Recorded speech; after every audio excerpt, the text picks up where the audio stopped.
Ni ibihe biribwa wafata ukananuka cyangwa se ntubyibuhe nk'udatekereza? Nitwa Samuel Mugisha, imitire mu Tanyi Rwanda mu kiganiro menya byinshi. Ikiganiro ukurikirana neza iyo wakoze subscribe kuri iyi chaîne ya YouTube, aho utangira kujya ubona ibiganiro byacu byose uko tubishyizeho ako kanya. Reba, manuka munsi y'iyi video maze ukanda ahantu nk'umukara handitse ijambo subscribe, ariko nanone ukande ku kantu k'akazogera gahita kaza impande yaho ukihakanda cyangwa se ukimara kuhakandaho aho handitse subscribe.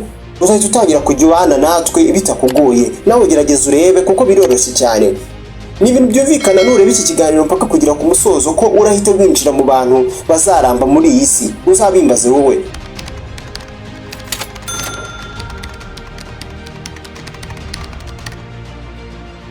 Amafi, fishes. Iyi ni imwe mu mazi baroba. Ifi mu busanzwe yigiramo intungamubiri cyangwa se proteine, ndetse ubusanzwe yagiye ihuzwa cyane no gutakaza ibiro, ndetse ikaguma ituma wumva uhaze kuko umubiri ubundi wigogora gake gake. Ndetse uko igogorwa ritinda nawe urabyumva niko utinda cyangwa se bitinda ko nawe usonza. Mu bushakashatsi bwakozwe mu 2006 bwerekanye ko abantu baryaga ifi mu ifunguro ryabo bumvaga bahaze, ndetse bakararikira gake cyane utundi turyo tubatera umubyibuho utari ngombwa ugereranyije na bamwe bafungura cyangwa se barya ibiribwa bishingiye ku nyama z'inka cyangwa se zitukura.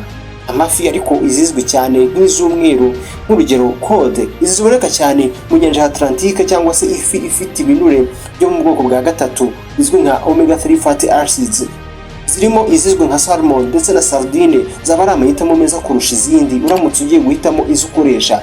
Ibinyobwa nk'amazi bizwiho kuba bifite kalori ku kigero cya 0, kandi kalorizi nizo zitubyibushya mu buryo tutapanze.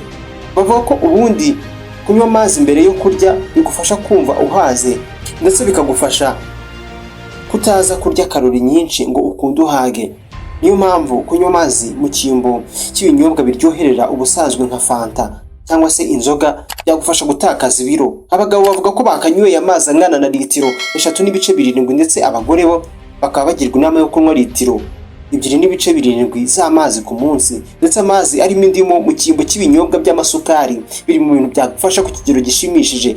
Ku bantu bifuza kugabanya ibiro, babagira inama yo kujya bakoresha isosi cyangwa se soup, isosi y'imboga, ndetse bakagerageza kurya inyama z'inkoko aho kuba iz'inka mu busanzwe benshi dukunda.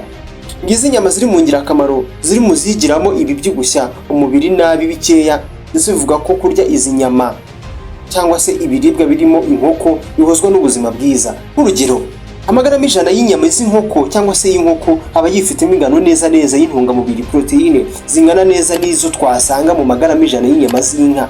Gusa nanone zo zikaba zifitemo 25% ku kigero cyo hasi bya kalori cyangwa se bya kalori, cyangwa se nanone bimwe twavuze bibyibushya umubiri nabi mu gihe tutabipanze. Inyama z'inkoko kandi zizwiho kuba zigira ibinure biri hasi y'ibyo twasanga mu nyama z'inka.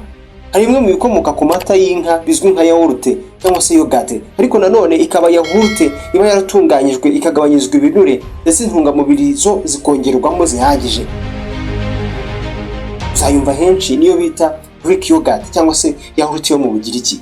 Iyi ngiyi bavuga ko yagufasha kugabanya ibiro, ndetse ikagufasha kugabanya ibinure mu mubiri uramutse ariyo ugiye winywera. Ishyirwa mu biribwa n'ibinyobwa bitabyibushya umubiri nabi. Kimwe mu biribwa wafata uramutse ushaka kugabanya ibiro cyangwa se udashaka kubyibuha nk'udatekereza birimo amagi. Umusanzwe yigiramo intungamubiri nyinshi ndetse n'ibizwi nka kalori nkeya, byose bituma kiba ikiribwa cyiza wafata mu gitondo, nimwe bita breakfast, kandi ibiro byawe ukabisigasira. Bavuga ko amagi atogosheje cyangwa se yabijijwe ariyo meza wakibandaho aho kwicara wirohamo imireti n'ibindi bisa n'ibyo.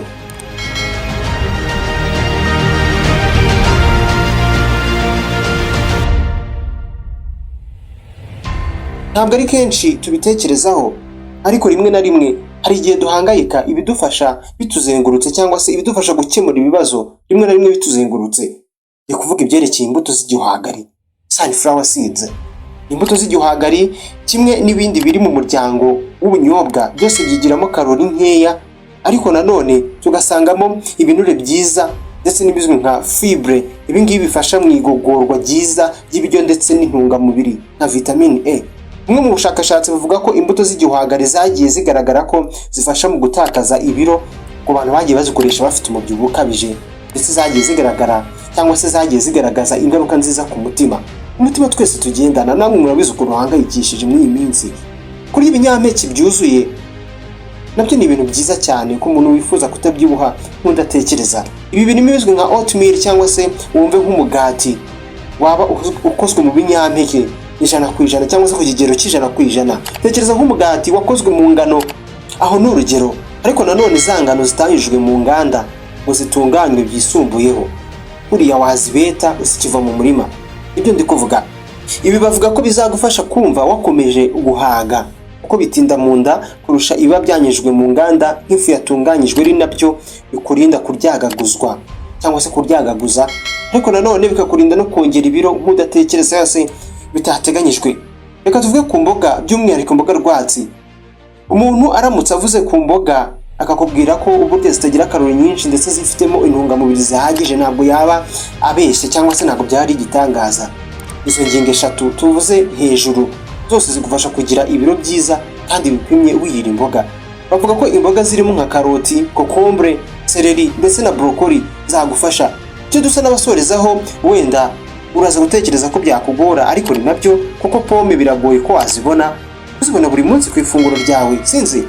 Ariko nanone ntibikuraho ko kujya ugerageza uko ibonetse ukayibona ari ibintu byagufasha ku kigero utatekereza. Sinzi ibyo uri gutekereza, ariko ari ubushakashatsi buvuga ko kurya pome buri munsi byagiye bigaragara cyangwa se byagiye bigaragaza ko bifasha mu gutakaza ibiro, ndetse ku bana batoho bikabarinda umubyibuho ukabije bakanagira ubuzima bwiza. Ikiribwa gifitemo fibre ihagije kandi kiryoherera mu buryo kikumara irari ryawe mu mirire, kiri mu biribwa bitabyibushya, kandi umwihariko wacyo nuko kiguhaza iyo wagifashe. Wenda umwihariko wacyo nanone kirahenda, iyo ni pome apple, ariko wibuke ko ukeneye ubuzima bwiza.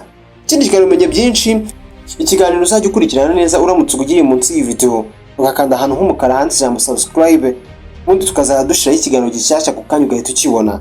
Nitwa Mugisha, ariko tuzasubira ubutaha. Ibuka gukora ku kantu ni subscribe. Ciao ciao.